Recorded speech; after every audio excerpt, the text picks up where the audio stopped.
कल 11/11/12/2025 को हमको एक हिंट मिलता है कि आलो में आप सभी को पता है कि हमारे ईटानगर में सिंपू पीएस, ईटानगर जो पुलिस जुरिस्डिक्शन में सिंपू पीएस में एक केस दर्ज होता है 81/2025।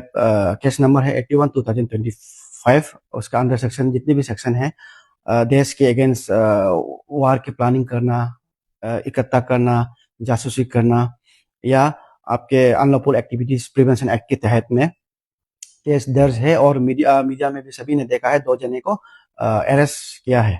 तो हमको भी इनपुट मिलता है कि उस केस से कनेक्शन हमको भी टिप्स मिलता है ईटानगर पुलिस में आलो में भी, हमारा वेस्ट सियांग जिला में भी एक सस्पेक्टेड व्यक्ति आलो में भी उनका तफ्तीश पे आ रहा है करके। तो समय नहीं गवाते हुए हमने तुरंत हमारे जो इंटेलिजेंस एजेंसी को हमने एक्टिवेट किया। हमारे खास करके आलो पुलिस स्टेशन हमारे ओसी को एक्टिवेट किया। हम लोगों ने बात किया, हमारे डीएसपी साहब को बुलाया, हम लोगों ने बात करने का बाद में हमको पता चला है कि एक जम्मू एंड कश्मीर के ही होगा, कुपवारा के, ऐसे हमको इनपुट मिला है। तो इसलिए हमने हमारे यहाँ के जो मस्जिद के, जो आलो टाउन के मस्जिद के जितने भी लीडर्स है उनका हमने सहयोग मांगा। तो मैं आप सभी के माध्यम से कहना चाहूंगा हमारा ऑपरेशन सक्सेस हुआ उनकी मदद से। सो हमने एक सस्पेक्ट व्यक्ति जिनका नाम है हिलाल अहमद, वो 26 ईयर्स के हैं, son of late Mohammad Sadiq Mir. मैं फिर से दोहराऊंगा, हिलाल अहमद 26 ईयर्स के हैं, son of late Mohammad Sadiq Mir. वो विलेज है दर्द सुम PO Karalpora PS Karalpora, Kupwara district of Jammu and Kashmir. तो उनको हमने हिरासत में कल रात को ही लगभग 11 बजे तक में हमने उसको हिरासत में लेने का प्रक्रिया हमारा खत्म हुआ। यानी कि रात को हम 11 बजे तक उनको हिरासत में हम लिया है।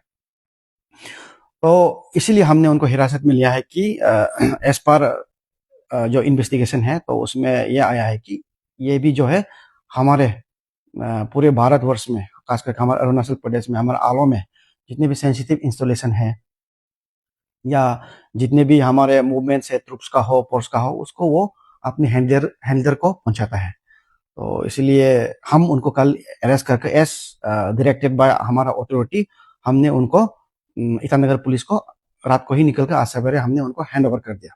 नाउ इन्वेस्टिगेशन, डिटेल इन्वेस्टिगेशन जो है वो ईटानगर पुलिस करेंगे। सिर्फ मैं आलो का बारे ही बताऊंगा। उनको हमने, ये आलो कब आया है, कैसे आया है, उसको मैं शॉर्ट में अभी बताऊंगा। जो सस्पेक्ट है, जो पाकिस्तानी के जो जासूस जो सस्पेक्ट है, इनको ये आलो में 25/11/2025 को ये आए थे। आलो में 25/11/2025 को ये आलो में आया। वहाँ पे ट्रेड फेयर चल रहा है ऑल मार्केट में। तो इसमें ये ब्लैंकेट्स वगैरह का शॉप्स चलाते हैं, वो चलाते आ रहा है। तो इस ट्रेड फेयर में वो पार्टिसिपेट किया है, हमारे आलो में आया है। तो 25/11/2025 वो पपुम परे डिस्ट्रिक्ट से ही आया है।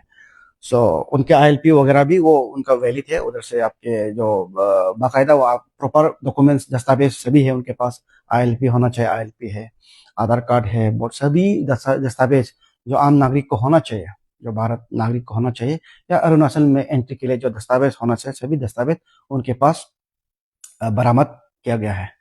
सो इसलिए ये एक आपके जो सवाल है, मैं आपने सवाल पूछा है करके मैं ये कंफर्म करता हूँ कि जी हाँ, जो चिंपू पुलिस स्टेशन के जो केस दर्ज हुआ है, इस विषय में हमने भी आलो एज पर देयर इनपुट हमने भी एक हिलाल अहमद करके उनको अरेस्ट किया है और हम सवेरे तक उनको चिंपू पुलिस को हैंड ओवर कर दिया है।